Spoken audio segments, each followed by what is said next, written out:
Hello बच्चों। आज हम लोग लिमिट स्टार्ट करेंगे और इंट्रोडक्टरी वीडियो है ये, जहां पे बस लिमिट को समझने की कोशिश करेंगे कुछ बेसिक एग्जांपल से, एंड देन कुछ को रिलेशन बैठाएंगे मैथ्स के साथ कि किस तरह से उसे इमेजिन करना है। तो काफी इंट्रोडक्शन वाली वीडियो है ये, एंड बहुत ही पेशेंस के साथ इस वीडियो को पूरा देखेंगे। ठीक है, चलो तो स्टार्ट करते हैं कुछ बेसिक बातों से। अगर बच्चे हम लोग बात करें 7th 8th में, ये बात हमने पढ़ा हुआ है कि ये एक रेक्टेंगल है, इसका लेंथ L है, ब्रेथ B है, तो एरिया क्या होगा इसका बता दो बच्चों, L इंटू बी। अगर ये एक सर्कल है जिसका कि रेडियस R है, तो इसका एरिया क्या हो जाएगा, पाई आर स्क्वायर। नाउ अब हम लोग सर्कल के एरिया को प्रूफ करेंगे कि सर्कल का एरिया पाई आर स्क्वायर कैसे है, जिसको विजुअलाइज करते हैं, फिर हम लोग इसके एरिया को रिलेट करेंगे लिमिट के साथ। ठीक है, तो बहुत ही आसानी से इसे हम लोग देखने की कोशिश करते हैं बच्चों। लेट्स सपोज ये एक सर्कल है और इस सर्कल को हम 4 पार्ट्स में डिवाइड कर देते हैं। ठीक है, 4 पार्ट्स में डिवाइड किया, 4 क्वाड्रेंट हमारे को दिख रहे हैं। अब इन 4 डिफरेंट क्वाड्रेंट्स को हम ट्राई करेंगे रीअरेंज करने का। तो अगर मैं रीअरेंज इनको करूंगा तो शायद वो कुछ इस तरह से दिखेगा। ठीक है, राइट, शायद ये कुछ इस तरह से दिखेगा। ये 3 क्वाड्रेंट हो गया, ये हमारा 4th क्वाड्रेंट था। इसमें एक खास बात ये है कि इनके क्वाड्रेंट के कर्व्स को देखिए। ये एक लंबा सा यहाँ पे ये कर्व दिख रहा है मुझे, राइट, ऐसे ऐसे 4 कर्व्स हैं। ठीक है ना, यहाँ पे 4 कर्व्स है, ये 4 कर्व्स मुझे दिख रहे हैं। नाउ अगर इसी सर्कल को मैं 8 इक्वल पार्ट्स में डिवाइड कर दूं, इसी सर्कल को अगर मैं 8 इक्वल पार्ट्स में डिवाइड कर दूं, तो ये कर्व थोड़ा सा ज्यादा कर्व दिख रहा था बच्चों, राइट, और यहां पे ये थोड़ा ज्यादा स्ट्रेट दिख रहा है कंपेयर टू दैट। तो मैं अगर इसे भी कुछ रीअरेंजमेंट इस टाइप में करूं, तो शायद हमारे को ये कुछ इस प्रकार से दिखेगा। ठीक है,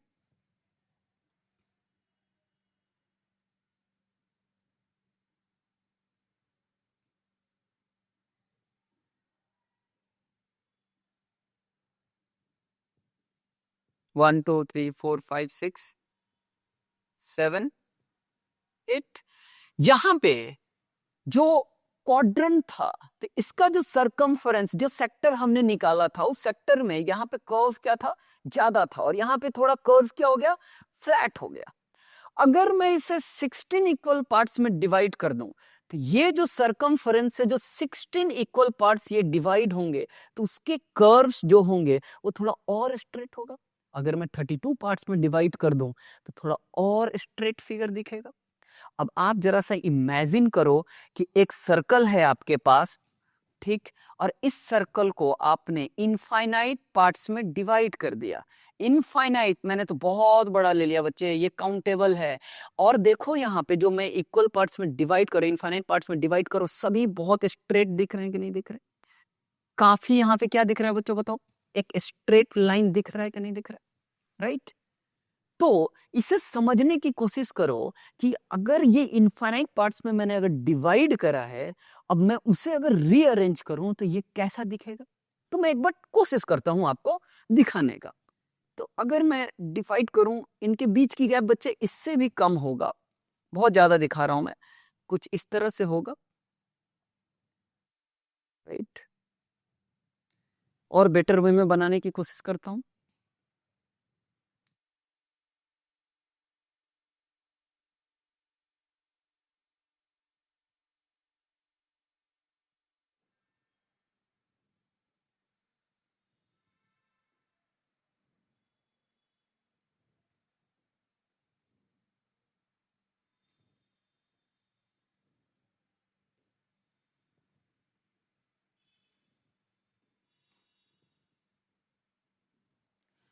इनफाइनाइट पार्ट्स में डिवाइडेड है, तो यहां भी अपना ये सेम सीरीज ऑफ फिगर चलता रहेगा, राइट। तो अब एक स्लाइड पीछे चलते हैं और समझने की कोशिश करते हैं कि जब ये 4 पार्ट्स में डिवाइडेड था, तो टोटल सरकमफरेंस कितना होता है, 2 पाई आर। यानी ये जो दो कर्व थे वो हाफ ऑफ द सरकमफरेंस था, मतलब इसकी लेंथ, दोनों कर्व का लेंथ पाई आर था। इसी तरह से इन दोनों कर्व का लेंथ कितना होगा, पाई आर। जब ये 8 पार्ट्स में डिवाइडेड थे तो 4 कर्व्स ऊपर में थे जो कि पाई आर था, 4 कर्व्स नीचे में थे जो कि पाई आर था। तो पाई आर ऊपर, पाई आर नीचे, और ये लेंथ कितना था यहाँ पे बताइए बच्चों, आर था। इसी तरह से मैंने कुछ इनफाइनाइट पार्ट्स में यहाँ पे डिवाइड करने की कोशिश करी है, तो ये कंप्लीट, अब आप कंपेयर कर सकते हो कि क्या ये कुछ ये इस तरह से दिखेगा। इनफाइनाइट पार्ट्स में आ गया तो ये गैप इतना बड़ा नहीं होगा, ये गैप बहुत ही एक दूसरे के आजू बाजू होंगे, और ये फिर एक जो आपको एक स्लैंट लाइन दिख रहा है वो एक एकदम स्ट्रेट लाइन दिखेगा, और जब वो स्ट्रेट लाइन दिखेगा तो वो समवेयर एक रेक्टेंगल की तरह दिखेगा। जब वो रेक्टेंगल की तरफ दिखेगा तो हाफ ऑफ द सर्कमफरेंस वो नीचे आ जाएगा, और इसकी लेंथ कितनी हो जाएगी, पाई आर, इसकी भी लेंथ पाई आर, ये हो जाएगा बच्चों आर। कंपेयर करो, पाई आर कहां से आया, यहां से।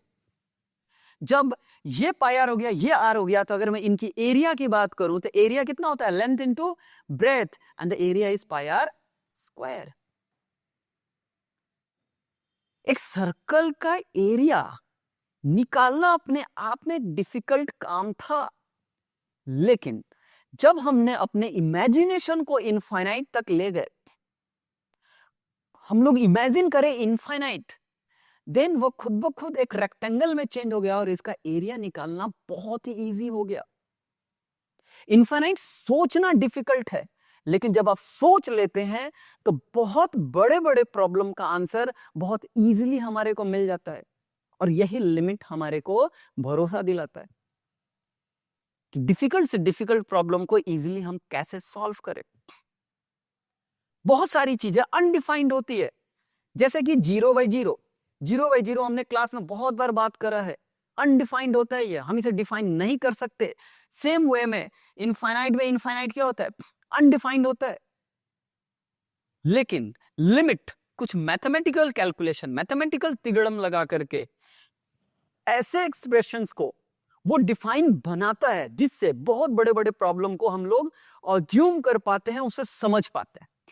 लिमिट की यही खास बात है। जैसे एक और मैं एक छोटा सा एग्जांपल आपको देना चाहता हूं बच्चों, जैसे कि मान लो एक फंक्शन है हमारे पास f(x = x² - 1 divided by x - 1, ये एक हमारा फंक्शन है। अगर इस फंक्शन को जरा ठीक से देखो तो ये function at x = 1, at x = 1, क्या ये फंक्शन डिफाइंड है, नहीं है। एट x = 1 ये फंक्शन डिफाइंड नहीं है। आप सोच के देखो, आप यहाँ पे 1 पुट करो, जैसे 1 पुट करोगे 1 - 1 0, 1 - 1 0, ये 0/0 का फॉर्म है, 0/0 कभी डिफाइन नहीं होता है। लेकिन मैं एक छोटी सी बात आपको समझाने की कोशिश करता हूं, मैं मैथमेटिकल कैलकुलेशन करूंगा एंड ये डिफाइन हो जाएगा। तो उस बात पे हम लोग आते हैं। लेट्स सपोज बच्चे x² - 1 है, क्या मैं इसे x - 1 इंटू x+1 लिख सकता हूं? हाँ जी, लिख सकते हैं, बहुत इजी है। x - 1 इन दोनों को कैंसिल आउट करा, नाउ हमारे को मिल गया x+1। जैसे ही x+1 मिला, x के प्लेस पे 1 रखा, हमारे को वैल्यू कितना मिल गया, 2। अभी एक बात को समझने की कोशिश करो, क्या ये फंक्शन एट x = 1 पे डिफाइंड है, नहीं है। तो ये क्या है, ये एक वैल्यू है which is near to 1, not 1। ये पेरेंट इक्वेशन है, ये 1 पे डिफाइंड नहीं है, ये एक तरह से डॉटर इक्वेशन है। इस इक्वेशन से ये इक्वेशन डेराइव हुआ है, ये जो x+1 आया है ये डिफाइन हो गया 1 पे। इसका मतलब ये नहीं है कि हम बोल देंगे fx 1 पे डिफाइंड नहीं है, fx 1 पे डिफाइंड। अब देखो 1 पुट करो, यस, लेकिन एक बात बोल सकते हैं, fx near to 1 when x का वैल्यू नियर टू 1 हो, या तो 1 से थोड़ा ज्यादा 1.001 या 0.9999, वहां पे ये डिफाइंड है और उसका वैल्यू नियर अबाउट 2 है। बट 1 पे ये फंक्शन क्या है, अनडिफाइंड है। 1 पे ये फंक्शन अनडिफाइंड है, बट नियर टू 1 ये फंक्शन डिफाइंड है and the value is 2। Limit इन्हीं प्रॉब्लम्स को सॉल्व करता है, और यही बात को हम लोग बहुत ही इन डेप्थ पढ़ने की कोशिश करेंगे, समझने की कोशिश करेंगे, और देखेंगे कि रियल लाइफ में ये कैसे हमारे को हेल्प करता है। बहुत सारी चीजें सीखेंगे। तो ये एक इंट्रोडक्टरी वीडियो था, आई थिंक कुछ बातें आपको समझ में आया होगा। नेक्स्ट वीडियो में हम लोग कैसे एक्सटेंडिंग टू 1 होता है, कितने तरीके से अप्रोच करते हैं, बहुत सारी चीजें हम लोग देखेंगे। ठीक है, मिलते हैं नेक्स्ट वीडियो में, टिल देन बाय बाय।